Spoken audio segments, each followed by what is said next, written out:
এই দেখেন এই বাচ্চাটাকেও মারছে, আজ পর্যন্ত বিচার হয় নাই, বিচার হয় নাই। এই জন্য বাবা এটা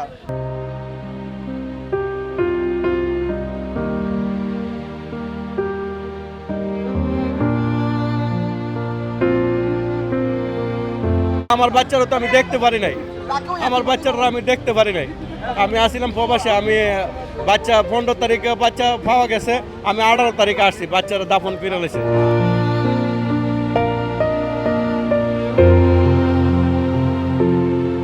আমার মেয়ে কিন্ডার গার্ডেন স্কুলে পড়তো। আমার বাসা ব্রাহ্মণবাড়িয়া 7 নং তালসর পুকুর ইউনিয়ন মোহনপুর।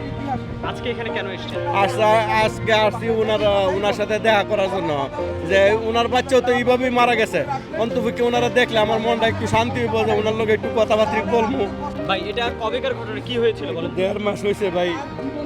এই যে 6 বছরের বাচ্চারা এইভাবে মানে কিভাবে তাকে মারা হয়েছে, ঘটনা কি? কোনো ঘটনা নাই, কোনো কিছু নাই, তা বাচ্চারা নিয়ে তা মারছে। কিভাবে মারছে, হাত পা ভাঙছে না, মানে মুখ দিয়ে গুঞ্জি ঢুকাইছে, তারপরে আপনার গলা চিপা মায়েরা ঘরের ভিতরে রাখছে। 2 দিন পরে বস্তাবন্দি করে বাড়ির সাইডে ফালাইছে। আপনার সন্দেহ কি কারা করতে পারে? সন্দেহ আসামি তো ধরে নিছে, পিপিআই তো আসামি ধরছে, সাথে সাথে আসামি ধরছে। যেদিন লাস্ট মানে বাড়ির সাইডে ফালাইছে, এদিনও পিপিআই আসামি ফায়ালাইছে।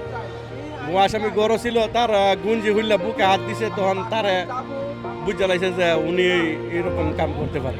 উনিরা দইরা নিয়ে গেছে, তো নিয়ে 144 দ্বারা জবানবন্দি দিছে, জবানবন্দি স্বীকার আইছে, তাই মারছে, তাই এইভাবে মারছে, মানে যেভাবে মারছে তা পুরা বর্ণনা তা বলছে। এখন আপনার দাবি কি?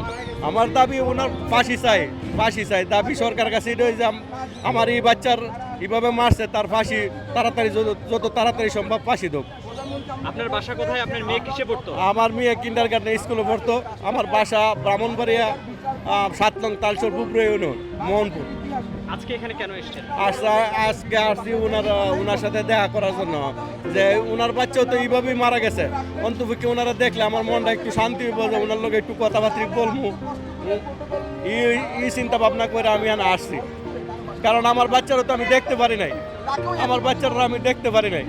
আমি আসছিলাম প্রবাসে, আমি বাচ্চা 15 তারিখে বাচ্চা পাওয়া গেছে, আমি 18 তারিখে আসছি, বাচ্চারা দাফন পিরালেছে, তখন আমি আমার বাচ্চারাও দেখতে পারি নাই। ওই চিন্তা করে আমি আসছি, যে অন্তপক্ষে আমি আপনার কি মনে হয় আপনার মেয়ে মরার যে অভিযুক্ত সেটি সুষ্ঠু বিচার আপনি পাবেন? মনে হয় না, যে আল্লাহ জানে। এখন সরকারও যদি কিছু মানে করে উদ্যোগ নেয়, তাহলে অবশ্যই বিচার হবে। সরকার যদি উদ্যোগ না নেয়, তাহলে তার বিচার হবে না। এই যে রামিসা মারা গেল এখানে, যেখানে আপনি এসেছেন, প্রধানমন্ত্রী গতকালকে এখানে এসেছিল, আপনার কি মনে হয় যে রামিসা সুষ্ঠু বিচার দ্রুত সময় পাবে? ইনশাআল্লাহ ওর দ্রুত পাবে বিচার, ইনশাআল্লাহ। এরকম ঘটনা সারা দেশে ইতিপূর্বে অসংখ্যবার ঘটেছে। অসংখ্য এরকম হইতেছে ঘটনা। এগুলো সবগুলোরই বিচার হওয়া উচিত কিনা? সবগুলার বিচার হওয়া উচিত, সবগুলার বিচার হওয়া উচিত। এগুলোর বিচার হচ্ছে না কেন? বিচার হচ্ছে না, দেশের আইন কানুনের অবস্থা ভালো না, যার কারণে বিচার হচ্ছে না।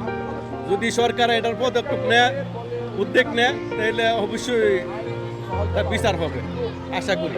সরকারের উদ্যোগ নেওয়া উচিত কিনা? উচিত, সরকারের উদ্যোগ নেওয়া উচিত। যে এরকম ছোট ছোট বাচ্চাগুলো আর কত এইভাবে মা বাবা রাস্তায় ঘুরবে, কানবে, শিক্ষারবে, যে আজ 6 বছরের 5 বছরের বাচ্চাগুলা দর্শিত হয়ে এইভাবে মারা যাইতেছে, এইভাবে তারা মারতেছে।